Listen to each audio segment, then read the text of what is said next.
নতুন একটি ভিডিও বানাতে এখন চলে আসছি দেবদার জন্য ভিডিও বানাতে। দেবদার আজকে জন্মদিন, তো হ্যাপি বার্থডে দেবদা। তো প্রথমেই বলতে চাই, এখন আমি ভিডিওটা এই কারণে আরও বেশি করে বানাচ্ছি, কারণ দেবদার একটা অনেক পুরনো বই 2009 সালে রিলিজ করেছিল। সেই বইটা নাম হচ্ছে দুজনে। দুজনে বইটা আমি জাস্ট টিভিতে কিছুক্ষণ আগে দেখে উঠে আমি রিভিউটা করছি। প্রথম কথা বলতে চাই, দেবদা খুব ভালো ভালো বই বানিয়েছে, একসময় করেছে। তখন হয়তো রাইটিং ছিল, ভালো রাইটার ছিল, এবং কোনো বইয়ের থেকে ইন্সপায়ার হয়ে বইগুলো বানিয়েছে, ঠিক আছে? তো সেই বইগুলো অনেক সময় ভালো হয়েছে। এবং যখনকার কথা আমি বলছি, তখনকার 5G যুগ ছিল না, মোবাইল ছিল না। তো তখনকার ছেলেপেলে ইয়াং জেনারেশন একটা হৈ করে গিয়ে একটা সিনেমা হলে গিয়ে বই দেখতে যেত, সপ্তাহে সানডে হোক বা শুক্রবার রিলিজ হলে সানডেতে বই দেখতে যাবে, একটা ভিড় হবে, এটা আমাদের জানা ছিল। তখন কিন্তু আমরা অনেক ছোট। কিন্তু দেবদা এখন নতুন ভালো বই করছে, যেমন কিছুদিন আগে এই যে আসলো প্রধানটা আমার দেখা হয়নি, কিন্তু দেখবো আমি কিছুদিনের মধ্যেই। শুনেছি বইটা অনেক ভালো হচ্ছে।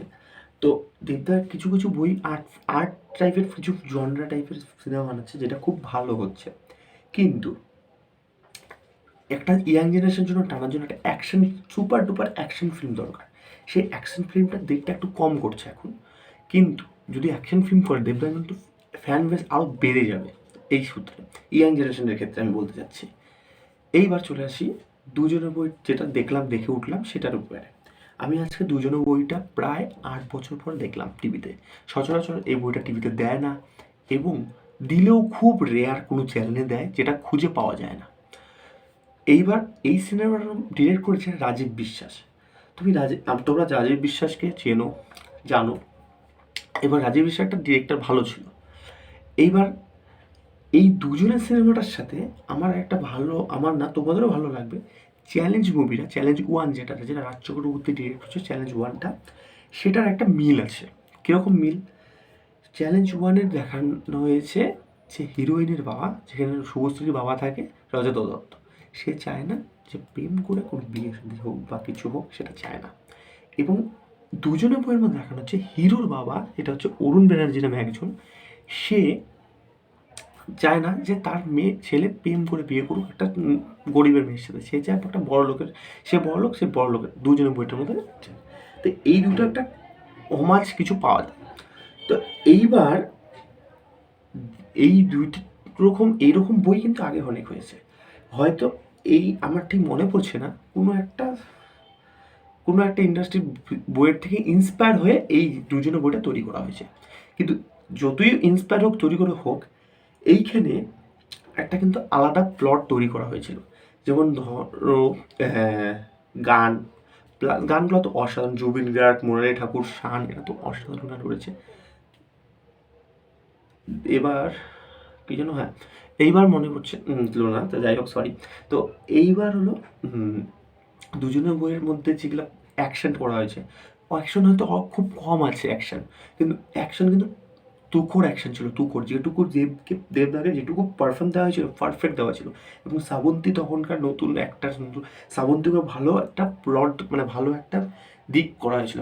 এবং অনেক সিনেমায় আমি দেখেছি দেবদার যে ডিরেক্টররা ঠিক করে ইউজ করতে পারে না অ্যাক্টার্সদের, তো সেই ক্ষেত্রে একটু খামতে থেকেছে। কিন্তু এই বইয়ে কিন্তু সেটা হয়নি। এই বই যে দেব যে কাঁদছে, দেব যে সেটার কাঁদাটাও মনে করেন একদম পারফেক্টলি।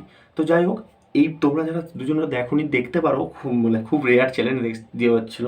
তো আমি তো একটা বাংলা চ্যানেলে দেখলাম, সিরিয়ালের চ্যানেলে, তো নামটা বলা যাবে না, কারণ কপিরাইট খেয়ে দিতে পারি।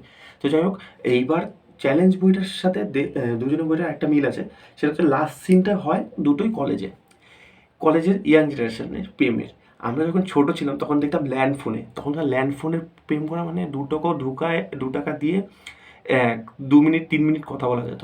তো এই যে ল্যান্ডফোনের প্রেম, মানে একটা আলাদাই চিঠি আদান প্রদান, এটা আলাদাই। এখনকার জেনারেশন যেটা বুঝবে না, এবং বুঝলেও খুব রেয়ার। এখনকার কফি শপে হয় বা ঘুরতে গিয়ে বা পার্কে প্রেমের হচ্ছে, তখন যে চিঠি আদান প্রদানের একটা ব্যাপার ছিল, সেটা আলাদাই। এই বইয়ের মধ্যে সেই মেসেজটা দেওয়া হচ্ছে, সেই জিনিসটা দেখানো হয়েছে। এবং কতটা কষ্ট করা ছিল, যে ভালোবাসা প্রেম করে বিয়ে করা, যেটা কতটা কষ্টকর ছিল, সেটা এই বইটার মধ্যে, সিনেমাটার মধ্যে প্রেজেন্ট করা হয়েছে।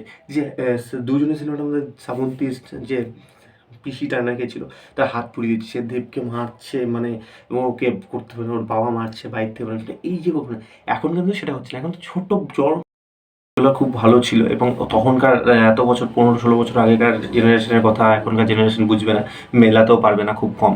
তো যাই হোক, তোমাদের যদি কিছু বলার থাকে তো বলতে পারো কমেন্ট সেকশনে। এবং হ্যাপি বার্থডে অ্যাগেন দেবদা। তো আমি দেবদা এই জিনিসগুলো বলতে চাচ্ছি, আরও ভালো ভালো বই বানাক, ভালো ভালো অডিয়েন্স করুক। চলো, টাটা।